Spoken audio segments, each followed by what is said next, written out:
Today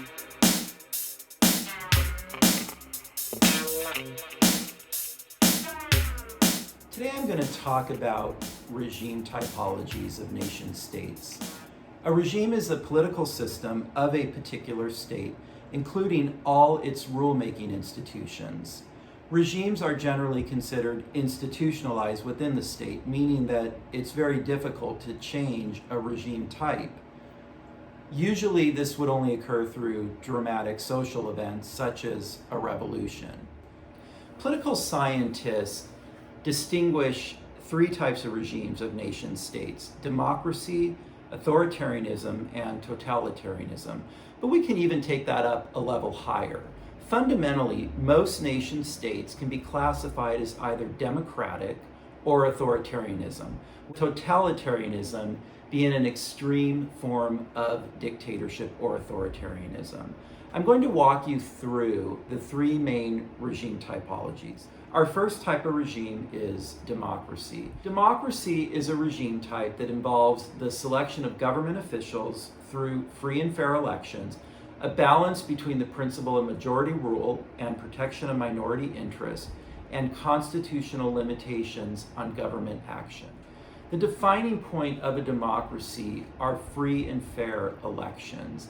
Samuel Huntington provides a procedural minimalist definition of democracy as, quote, the selection of leaders through competitive elections by the people they govern, end quote. Elections, to be free and fair, must involve mass participation in the selection of representatives. So, for example, South Africa during apartheid would not be considered democratic because it excluded a large portion of the population from voting. Falsely staged elections cannot be considered democratic either, where the outcome is predetermined.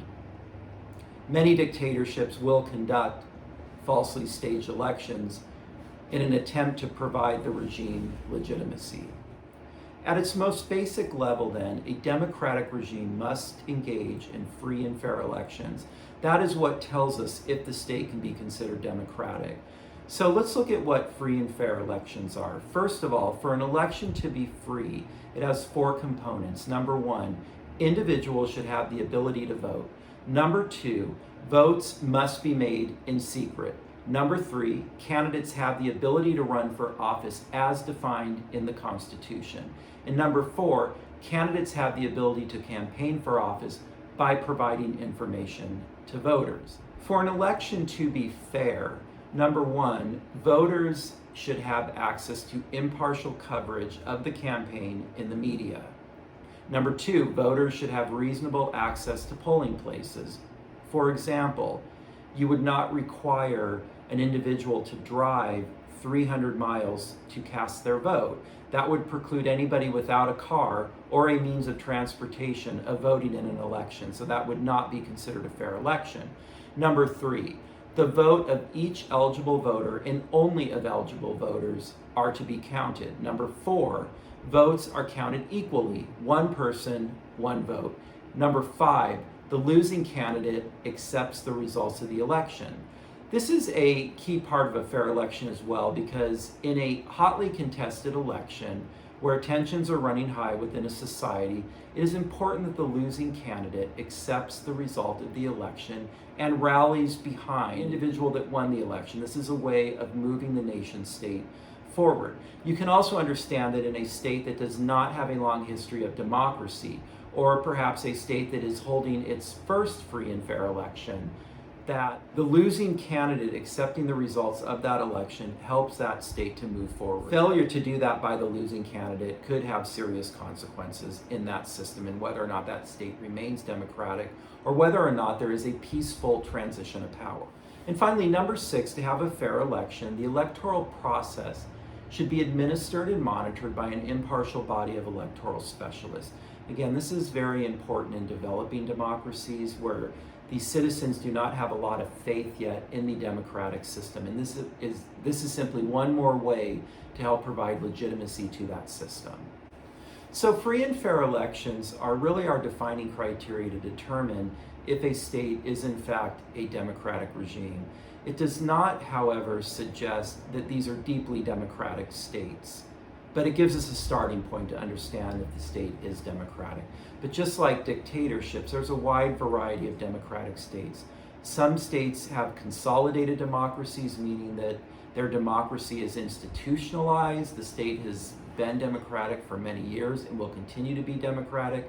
Other states are struggling to develop and deepen their democracy.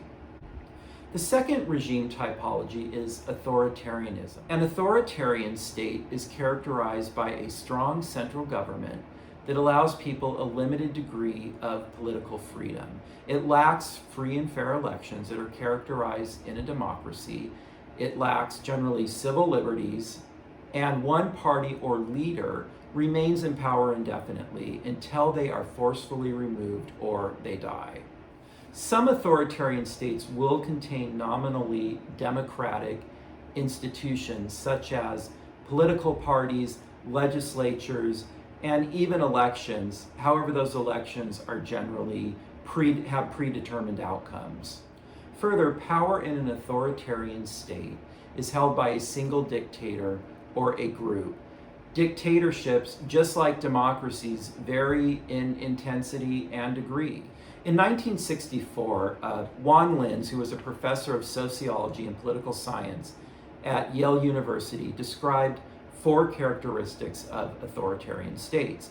Number 1, he said, authoritarian states have limited political freedom with strict government controls imposed on political institutions and groups like legislatures, political parties, and interest groups. The second characteristic of an authoritarian state that Linz describes is a controlling regime that justifies itself to the people as a necessary evil, uniquely capable of coping with easily recognizable societal problems, such as hunger, poverty, and violent insurgency.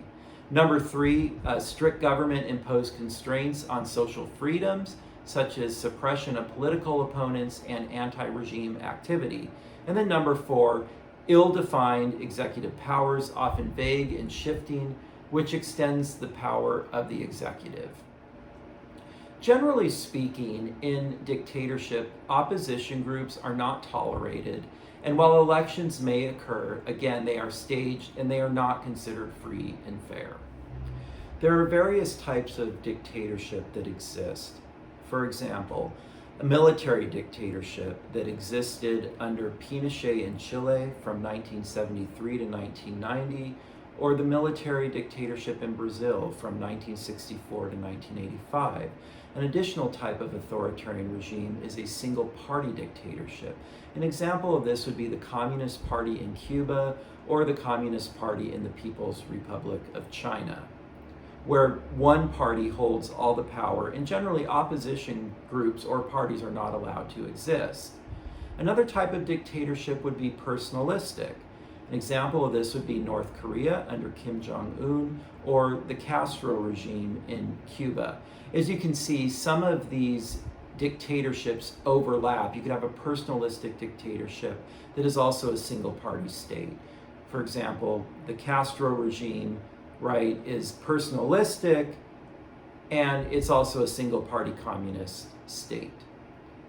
An additional type of dictatorship would be an absolute monarchy, for example, that exists in Saudi Arabia today or Qatar. A theocratic regime is also a type of dictatorship. This is a type of political system in which religious leaders hold the main positions in the government, and religious law is used as a basis for policy decisions. So an example would be Afghanistan under the Taliban, and also the Vatican City state is actually a theocratic regime.